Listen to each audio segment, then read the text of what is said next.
Bonjour.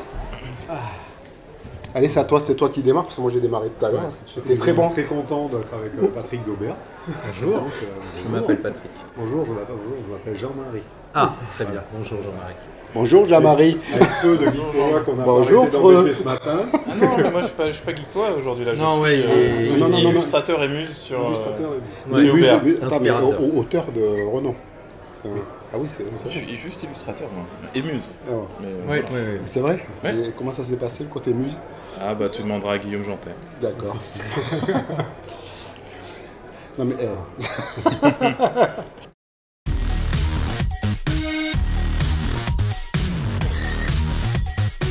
Non, mais là- De recevoir Patrick parce que moi je voulais parler d'Imperium. Ah, merde. Imperium Bah, 5. je partage. Moi je vais parler d'Imperium 5 parce que d'accord. avec Patrick sur notre chaîne on parle de ce qu'on aime, donc de ce D'accord. qu'on a découvert et dont on est amoureux. Le reste, moi quand je connais pas, C'est un peu compliqué. Ouais. c'est un peu puis- compliqué. Patrick, c'est le sachant, moi je suis Il y a Patrick et le Patrick. candidat.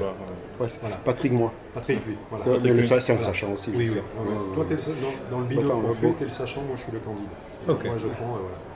C'est un peu comme ça. Et moi, Imperium 5, j'ai été hypé quand vous êtes passé donc, chez vos camarades.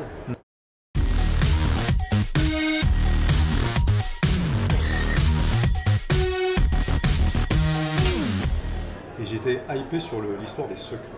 Voilà. D'accord. On a échangé hier, et je t'ai dit, moi j'ai pledgé, mais moi c'est le livre 2 que je veux, parce que je veux comprendre. Et alors ma première question c'est, est-ce que je vais tout comprendre? Ou est-ce que tu as regardé Non, tu vas tout comprendre sur Imperium 5. Imperium 5? Mais 5. So, exactement. Mais pas 0, 1, 2, 3, Ouais. 4, 6. Alors, je vais vous révéler quelque chose. Ah, il y a un secret. En fait, c'est un secret plutôt de production. D'accord. En fait, les Imperium, effectivement, ils ont des codenames. L'Imperium 0, en fait, c'est l'Imperium qu'on appelle universel. C'est celui qui est fondateur de l'ensemble des autres Imperium. Donc, en fait, on fait des ouvertures dans Imperium 5, dans le livre des secrets. On fait des ouvertures, on contextualise en parlant d'Imperium 0, de l'univers universel. C'est-à-dire d'où vient cette technologie divine, pourquoi on en est là, d'où vient le crash quantique. On est obligé de fournir des informations sur l'univers global. Et donc là, cette partie-là va te poser des questions. C'est le principe. Et te dire, ah putain, il faut que j'attende Imperium 0 qui sorte, etc. pour comprendre les choses. Et on va sortir ce sera sous forme de hack. Parce qu'en fait, on part du principe que la mécanique du jeu va être sûrement fluidifiée, etc., mais elle sera distribuée. Elle sera transposable à tous les univers. Quoi. Exactement. Et après, en fait, il y a un livre qui va contenir par exemple, l'Imperium universel va contenir un hack, c'est-à-dire pour modifier quelques éléments, etc., pour que les gens puissent jouer. Et ça va être un settings jouable complet. D'accord. Voilà. Wow. Donc on rentre par le petit bout par Imperium 5, et puis ensuite Imperium universel viendra après. Donc, en fait, Donc tu apprendras tout sur Imperium 5.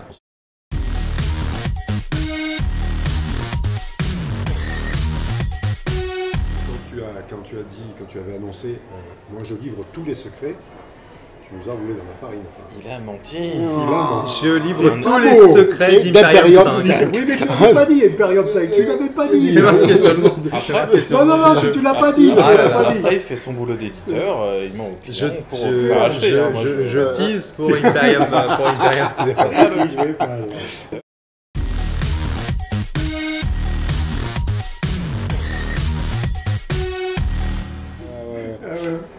Mais en fait, qu'est-ce qui t'a fait choisir en fait le thème de un peu cyberpunk, on va dire, de la transhumanité, etc.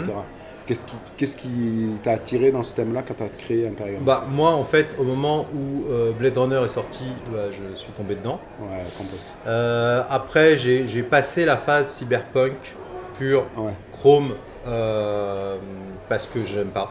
ouais. Et dans Imperium 5, t'as pas ça, tu as de la SF. Donc ensuite, il y a eu des auteurs. L'auteur qui m'a marqué le plus, c'est Dan Simmons, Ouais. Hyperion, Ouais. Ilium, etc. Et en fait, je trouvais qu'il apportait une vision plus moderne de la SF, en se basant sur des théories quantiques, etc., qu'il a étiré. Voilà. Et en fait, moi, j'ai suivi un petit peu son exemple. Donc, entre du Blade Runner, que je ne considère pas être du cyberpunk, qui parle déjà de transhumanisme, C'est transhumanisme. qui parle d'êtres créés, biologiques, etc., plus évidemment mes propres références, mais en fait, c'est naturel pour moi d'aller dans cette facilité-là. Voilà. Et en fait, ça se passe sur une planète. Oui. D'accord. Et Ou pas. Ou pas. Ouais, t'en sauras plus dans le livre des secrets. Je te dis, ouais, Bon, ça y est, j'ai plus de questions. Alors, si, moi j'ai une question. Pourquoi pas d'enfant? Pourquoi pas d'enfant? Attends de lire le... Alors, non, non, ça je peux le dévoiler. Alors déjà, pour te répondre, ça ne se passe pas sur une planète.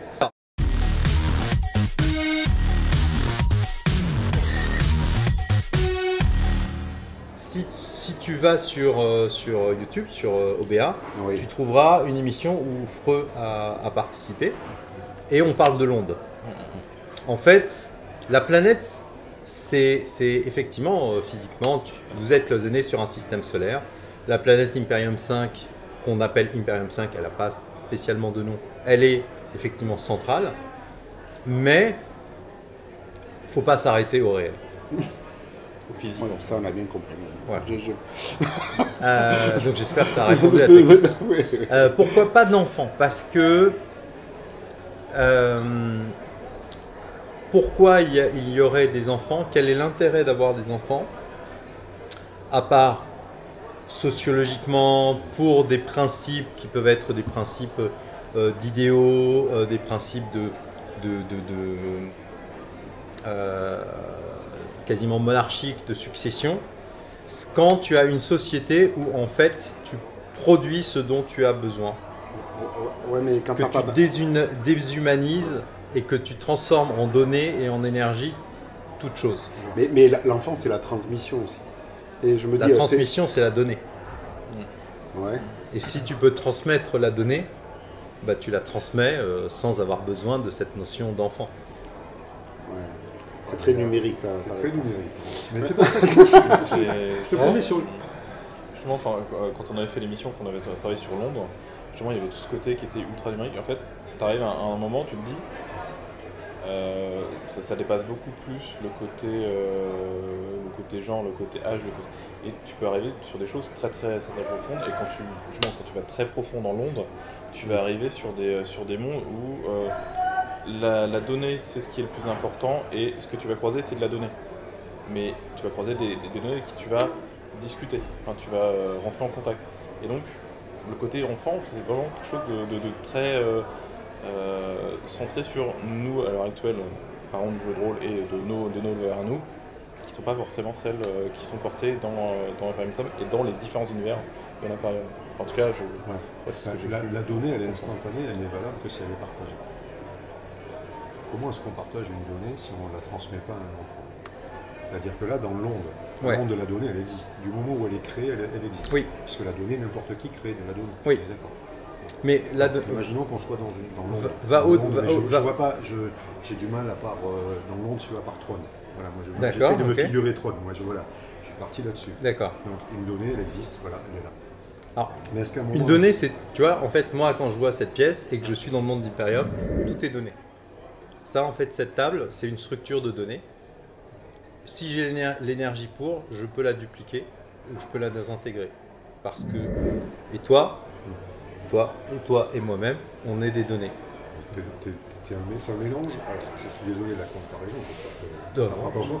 En Matrix, Tron, où la donnée existe, elle peut disparaître, elle peut être détruite, elle peut être dupliquée, on peut la dupliquer à l'infini. Ouais. Tant qu'on la comprend et qu'on a l'énergie pour, on peut. Donc, les personnages qu'on va jouer, Oui. c'est des données avec un défaut. Oui, parce qu'ils sont reliés à un joueur. Donc, avec tout le côté humain. Et oui. Et c'est pour ça que si tu ressens l'envie, Et s'ils veulent avoir des enfants, eh ben, ils ont la possibilité d'en créer. créer des données. Ou potentiellement, il y a des êtres biologiques sur Imperium 5 qui eux ont véritablement des enfants. oui, mais qui ne sont pas les humains. qui ne sont pas les humains. D'accord. Après, libre à tes joueurs d'aller faire de l'archéoscience auprès des Morlocks, Oui. potentiellement d'essayer de faire du Frankensteinisme Oui. pour Avec enfanter des enfants étranges ou pas. Les Voilà. Morlocks, on peut les assimiler aux Morlocks du film Voyage dans le temps. Oui, c'est ça, c'est la ça. référence. C'est la référence. C'est la référence. Ouais. C'est des humanoïdes biologiques qui ont habité cette planète, ce sont les autochtones, et qui, d'année en année, bien avant le crash quantique, en fait, se sont auto-sabordés. Et puis les humains sont venus, ils ont colonisé. Certains disent que les humains ont aidé un petit peu les Morlocks à se saborder, mais ça, on verra dans le livre des secrets. D'accord. Et dans tous les cas, en fait, les humains, dorénavant, maîtrisent totalement la planète.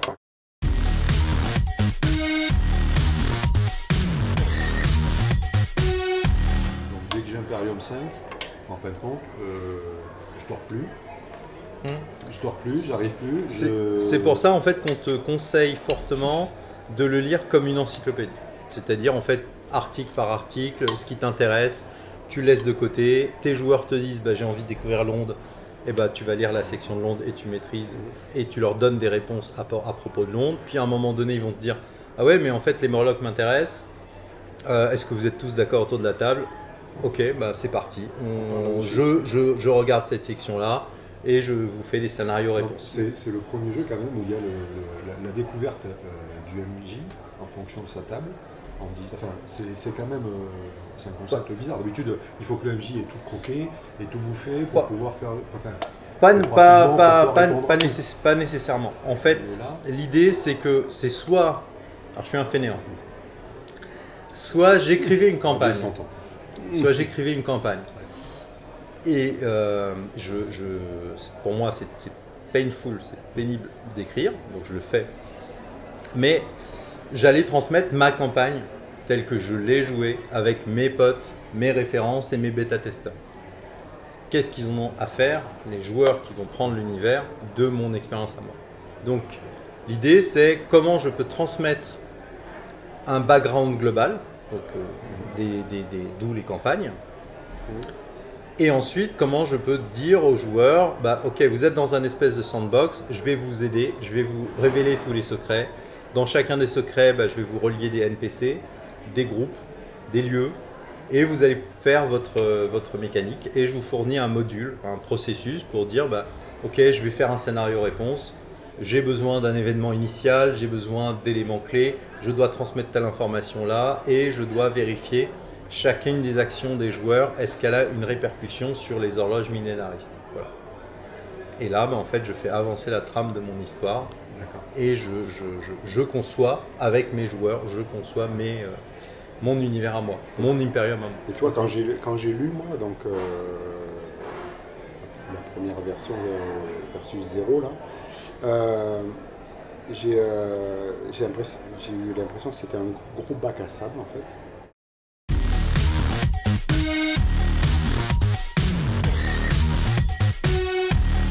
Moi, je dis que c'est quand même des jeux qui demandent une certaine expertise quand même dans le milieu du jeu, peut-être, non? Et alors que j'ai trouvé que le système était plutôt simple, le système de jeu, je veux dire. L'univers est hyper intéressant, mais est-ce que tu vas faire quelque chose qui va accompagner un peu des gens un peu plus? Parce que là, ce que tu nous dis, c'est... J'ai une réponse pour toi. Vas-y. Qui a été développée pendant des conventions et des conventions. Ouais. Tu as besoin d'un meneur expérimenté qui a de l'appétence pour de la SF. Oui.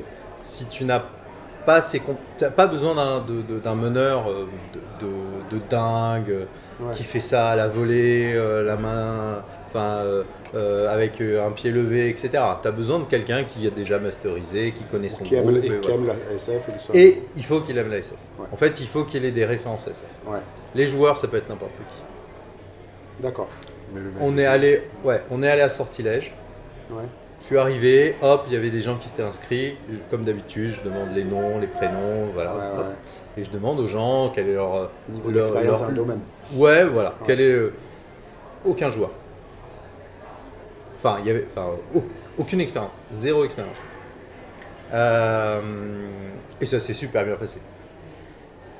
Voilà. Donc, là, c'est l'éditeur qui va parler. Je sais que c'est moi, en tant qu'auteur, qui permet de faciliter les choses. Et en fait, l'objectif dans Hyperion, dans les 4 campagnes, c'est d'expliquer aux meneurs comment accompagner les joueurs, quelles sont les mécaniques, qu'est-ce que moi et d'autres utilisons pour générer un peu de tension, etc., etc., pour qu'ils rentrent dans la mécanique du jeu et dans l'univers. 4 campagnes, il y aura à peu près 100, 120 heures, 130 heures de jeu. Je pense que on ne parle pas du kit de Rebuild 0 qui lui va venir aussi avec ses 70 heures, 80 heures de scénario. Donc en fait on aide, on les accompagne, on est en mode tutoriel. C'est important parce qu'en fait quand tu les lâches sur le livre des secrets, il faut qu'ils puissent se débrouiller. Et en fait c'est à ce moment-là que ça devient intéressant. Je te dis ça, ça sent que j'ai lu j'ai pas lu le deuxième scénario là, de Rebuild 0. Le premier était quand même un peu linéaire. Ah, il fait 3 heures linéaire. Voilà. Tu rentres, tu voles un secret, tu te bats. Et, voilà. Et ça aide. Je veux dire, moi j'ai trouvé que c'était facilitateur. On continue dans le 2, sauf qu'on introduit des notions très impériumesques, c'est-à-dire une multitemporalité au sein même d'un même NPC qui va vivre, au moment où tu es en train de lui parler, va vivre plusieurs de ses vies. Donc le joueur, faut qu'il appréhende ça. Dès que tu rentres dans le scénario 2, en fait, tu es projeté dans l'onde et en fait, tu t'en rends pas compte et tu découvres des trucs et tu dis où je suis. Et puis, on introduit quelles sont les relations entre les empires, pourquoi les tensions sont en train de monter, la guerre qui se prépare. Tu vas aller, il y a une section qui n'est pas obligatoire mais qui a été développée. On va aller dans une section de l'administration générale. Et là, ça se transforme en Walking Dead. En fait, voilà. Et ça, c'est toutes les possibilités d'Hyperion. Alors, on n'est pas obligé de tout emmener en un seul scénario, et non, surtout pas. Mais en fait, on a la possibilité, grâce à cette technologie extrêmement avancée, grâce à l'onde, de pouvoir se dire, j'ai envie de me détendre, on se fait un scénario pulp, j'ai envie de prendre quelque chose de beaucoup plus sérieux, et je peux aller vers quelque chose de très sombre. Voilà. Donc, tous ces arcs narratifs sont développés dans les 4 campagnes. Et c'est vraiment pour accompagner les meneurs de jeu. Ils n'ont pas besoin d'être expérimentés. Et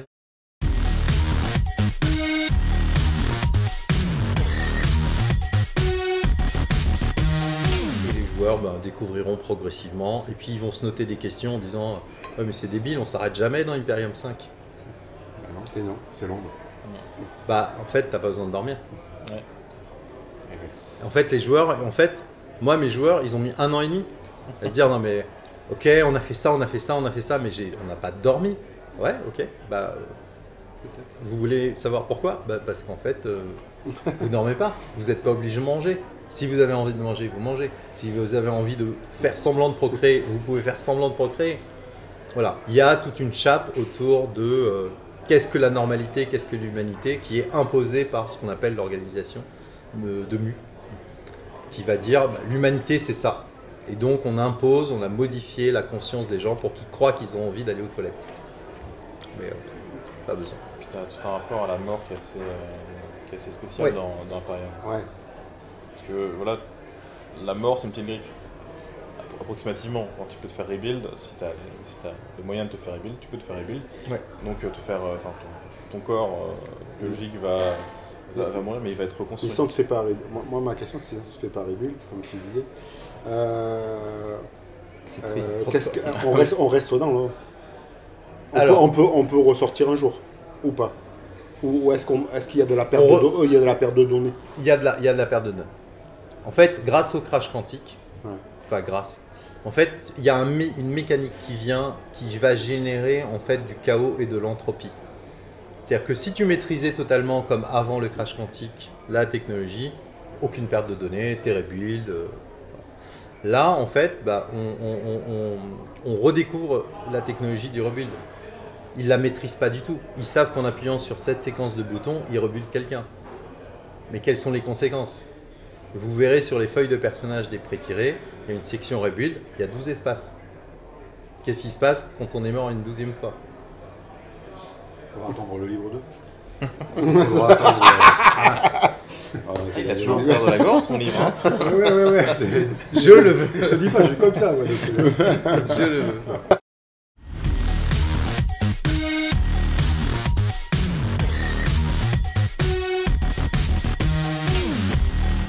Il y a une chose par contre que je voulais savoir si ça a été difficile en tant qu'auteur ou éditeur, c'est la construction du jeu. La construction du jeu, j'ai l'impression que c'est fait en collaboration. Enfin, moi j'ai eu beaucoup d'échanges sur Discord, j'ai vu des échanges que tu as eu avec Freux, avec d'autres d'ailleurs. Il y a eu tout un tas d'échanges pour la construction de. Moi si je me C'était trompe, dans ton optique. c'était dans ton optique le partage. Ouais, Le c'est partage de la venu en fait construction. dans un deuxième temps. En fait, comme tout auteur, c'est le cas pour Merlin, c'est le cas pour Guillaume, en fait tous les auteurs, en fait c'est des créatifs. Donc au départ, tu as une première phase où tu te dis je fais mon univers pour moi et je le partage pas, ou de temps en temps je vais faire des parties avec des potes. Arrivé à un moment donné, on est obligé en tant qu'auteur et ou en tant qu'éditeur, on pousse les auteurs à il faut que ton jeu soit masterisé par quelqu'un d'autre. Parce que c'est plus, à un moment donné, ce sera plus ton jeu. D'accord? Donc il y a eu cette deuxième phase. Cette deuxième phase, en fait, c'est là où je me suis dit, je suis confortable dans mon univers. Je peux l'imaginer exactement au millimètre près. Et si quelqu'un vient me faire une remarque, je peux lui faire un retour constructif. Et potentiellement lui dire, ok, ton idée m'intéresse, par contre, je l'accepte si on la transforme et qu'elle prend ces virages-là. Et donc là, en fait, à partir de ce moment-là, c'est grosso modo au moment où on a lancé le kit, donc en 2021, là, en fait, j'étais dans ce processus-là. Et puis là, je suis passé à une phase 3, puisqu'il y a des souscripteurs qui ont accepté de me financer. Et il était normal, en fait, de totalement lâcher le bébé et de voir ce qu'ils avaient compris de mon univers. Et à partir de là, en fait, on a fait des discussions avec certaines personnes, on a fait les fameux lives collaboratifs. En fait, l'objectif de ça, c'est de se dire, bah, ok, les gens, ils ont des idées, on a un univers, on ne peut pas leur révéler, sauf en fait en leur disant toujours la même chose, bah, vous attendez les livres de secret, mais on va intégrer en fait certaines des idées qu'ils ont, mais on leur explique pourquoi on l'intègre et de quelle manière on l'intègre et pourquoi on l'intègre de cette manière. Un jeu de rôle, si tu laisses pas les clés du camion à quelqu'un d'autre, à un moment donné, ça reste que ton jeu. Exactement. Ça peut pas rester ton jeu. Et après, d'un point de vue purement éditorial, arrive la quatrième phase où là, en fait, on est obligé de boucler. C'est-à-dire, grosso modo, maintenant, il faut produire, etc. Ouais. Donc là, en fait, on est en phase 4. D'accord. Par contre, avec les auteurs qui ont écrit, avec les illustrateurs, et ça depuis le départ, en fait, ils vont venir, ils vont faire des propositions. Et là, bah, en fait, pareil, moi, je suis en mode collaboratif. Je vais vous donner juste un exemple. En fait, il y a un des illustrateurs, il m'a fait en fait une descente dans une pyramide, des découvertes, etc. Il ne connaissait pas trop le contexte. Il a eu un coup de cœur. Il m'a fait des illustrations dedans. Et je dis, bah, ok, c'est gentil. Et puis à un moment donné, en fait, il met dans les mecs qui sont en train de se balader un mec qui a un flare.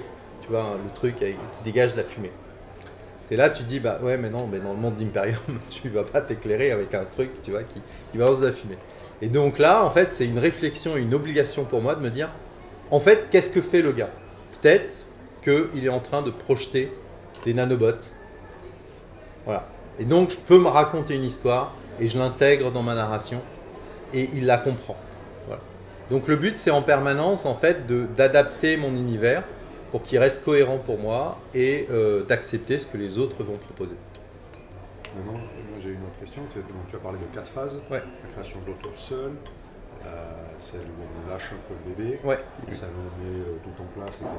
Et la phase 4 où, bah, en fin de compte, ça ne t'appartient plus. Alors, Est-ce que c'est la phase 4, non. La phase 4, c'est là où je mets de la production. Ouais, tu mets de la production. Donc, je suis obligé de cloisonner. Je suis obligé de dire aux gens, je ne peux plus accepter ce que vous faites. Voilà. Et je passe en mode rédaction, production. Et là, est-ce que c'est le tu en es où là plus dur actuellement pour toi? Pardon. Non, pas du tout. Non. Non, moi c'est bon, c'est fini. Enfin, D'accord, ok. en fait, la phase 1, elle était aussi très simple pour moi. En fait, je faisais Imperium pour qu'il soit publié. Et je connaissais les contraintes de la publication, etc., etc. Il y a eu des phases de négociation qui étaient un peu difficiles avec différents éditeurs. J'ai un certain ego. Et je me suis dit, bah ok, mais est-ce que j'ai vraiment besoin d'un éditeur? Donc tu t'es monté. Donc je me suis débrouillé. Voilà. Donc voilà. Donc, moi j'ai eu une acceptation et pareil, bah, en fait c'est le but, c'est de transmettre à Johan, de transmettre on a fait un week-end d'écriture. Bah, là j'ai senti tout de même que Merlin, bah, en fait il fallait qu'on lui fasse passer de phases, qu'il fallait qu'il lâche son bébé, qu'il explique sa méthodologie de création pour que en fait les meneurs puissent créer leurs propres petits univers ou leurs propres petites histoires. Sinon en fait ça va pas toucher tout le monde. Voilà. Donc voilà. Alors pour en revenir à la question de où est-ce que j'en suis, je suis sous l'eau, que ce soit bien clair. On est sur le livre 1. Donc le livre 1 se déroule tranquillement, écriture, relecture, écriture, relecture. Mais le livre 1 n'est pas très, entre guillemets, pas très complexe d'un point de vue architecture. Le livre 2, c'est plus complexe. C'est-à-dire qu'en fait, on a les textes. Comment dire? Comment les mettre en forme en fait. C'est ça. En fait, on a les mots. Et l'objectif, c'est, bah, en fait, il faut le déstructurer pour qu'il soit facilement accessible au lecteur. Donc, il faut le décomposer en articles, il faut le décomposer en sous-sections, il faut mettre de l'iconographie, il faut mettre des petites valeurs pour que les gens puissent se repérer en disant « Ah, le chapitre que je suis en train de lire, c'est un secret plutôt simple. Donc, je peux le dévoiler assez vite. » les secrets qui sont un peu plus en profondeur, bah, il faut que j'ai tout de même avancé sur la trame et que mes joueurs ont découvert un peu plus de choses. Donc en fait, c'est comment j'emmène ça. Voilà. Donc là, c'est vraiment, en fait, on s'arrache. Dans un livre, tu n'as pas le lien. C'est ça. Dans le livre, tu n'as pas le lien informatique qui te permet de cliquer, qui te renvoie. Ouais, mais même en informatique, on a... donc moi je travaille au Bon Coin, il y a des graphistes, il y a des UX, il y a des UI, enfin bref, des gens qui sont là pour réfléchir sur l'ergonomie du truc. C'est un métier. C'est un métier qui prend du temps et il faut le faire. Voilà, donc ça c'est un peu... C'est ta réflexion actuelle. C'est ma réflexion actuelle. Donc,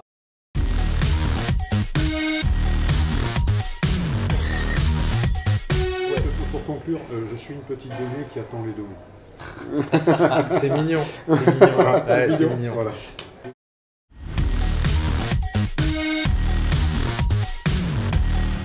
Et on a beaucoup aimé aussi donc ce qu'on a joué. Ouais. C'était très bon thème, un thème pas, je pense, je vois pas de jeu qui utilisait ce thème-là. Qui est un petit peu, qui était un petit peu dans ce genre-là. Ouais. Ça en a un petit peu inspiré. Et l'idée, c'est un peu actuellement dans le thème là, les trucs de façon série, c'est aussi. Il y a eu ça sur d'autres, sur Critical Foundation, ce genre de trucs, mais ça plutôt pour l'initiation. Hein. Mais je trouve que c'est une très bonne idée, quoi. C'est vraiment ce format-là est très intéressant, quoi, je pense. S'il y a un fil peut-être qui relie tout ça, oui, il faut y travailler. Qui relierait Wallowed et Imperium, non, ça c'est un peu compliqué. Non. Mais en fait c'est totalement dépaysant. Ouais. On est tout de même familiarisé parce qu'on a vu les séries policières, etc. Ouais. Et c'est des thématiques qui sont très humaines au final, même si on est shérif et qu'on a un gros flingue et qu'on a... Tout à fait. Je ne suis pas du tout dans la mécanique de voiture comme Merlin, qu'on a une Mustang ou j'en sais rien. Ouais. Ça reste extrêmement humain et c'est comme ça que l'histoire... Et c'est comme ça que l'histoire avance. Et en fait, on a plein d'idées avec Merlin et avec d'autres sur des thématiques liées aux séries américaines qui ont cette même dynamique et qui peuvent apporter quelque chose de totalement nouveau. Et de temps en temps, tu emploies aussi des très grands graphistes. Oui. Graphiste, illustrateur. Illustrateur, graphiste, Ouais, et muse. ouais. Hein, voilà, et muse. Et muse. Oui, Muse, oui, oui, muse, oui, hein, oui. hein, hein. C'est, Le personnage. Je vais lui laisser Ah, un petit peu la parole, mais Non. en fait, en 2021, il a lancé OBA. Alors, non, j'ai pas lancé OBA. Tu avais lancé OBA. J'ai lancé OBA, mais il a lancé le succès que maintenant Donc, on la connaît première, OBA. la première sortie d'OBA, c'était en effet Super Battle RPG. Exactement. Qui est un jeu de Guillaume Jantet.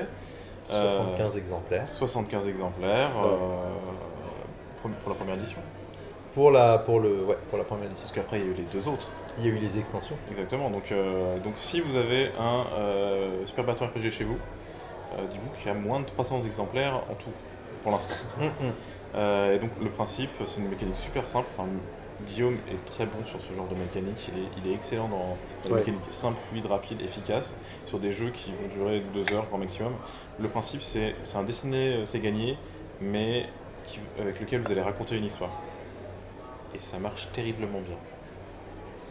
Ça se joue avec un des 20, vous avez une carac, voilà, vous avez tout ce qu'il faut, et une feuille blanche. Une feuille à 5. Ah, c'est une feuille à 5 C'est blanche. dessiner, c'est gagner jusqu'au moment. Votre limite, c'est l'imagination et la superficie de la feuille. C'est ça. Excellent. Non, mais Voilà. Et donc, il est accessible sur le Itch.io de Guillaume, puisqu'effectivement, on ne le publiera plus. D'accord. Très bien. Par Et le d'ailleurs, temps. d'ailleurs, Patrick, tu ne publieras plus la boîte rouge. Et franchement, je l'ai loupé à peu près à 10 minutes, je pense. Et là, Alors, franchement. cette boîte rouge ne sera pas Elle publiée. est partie dans ton dos. J'étais en train de discuter. Ah, et là, c'est le coup, j'entends, pouf, vendu. Ouais, mais à la conclusion du 6e scénario du Kit Rebuild, Oui.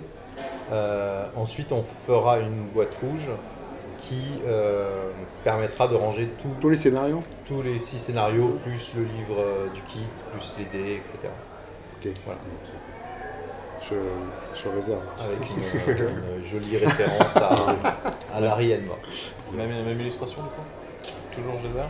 Ouais, bah oui, elle est magnifique. Super. Bon, merci beaucoup, Patrick. Merci à vous. Merci Merci, Freud. Freud. C'était très sympa. Ça fait très beau. Merci. Tu étais moins Moi, moins bruyant que nous là, ce matin. Je vais vous montrer comment on fait, tu vois. Merci. Ce que c'est que l'élégance, Exactement, c'est ça. L'élégance. le savoir-vivre. Le professionnalisme, ouais. Non, mais je t'avoue, totalement par hasard. Hein. Bon, allez. Merci beaucoup. Merci beaucoup. Merci à vous.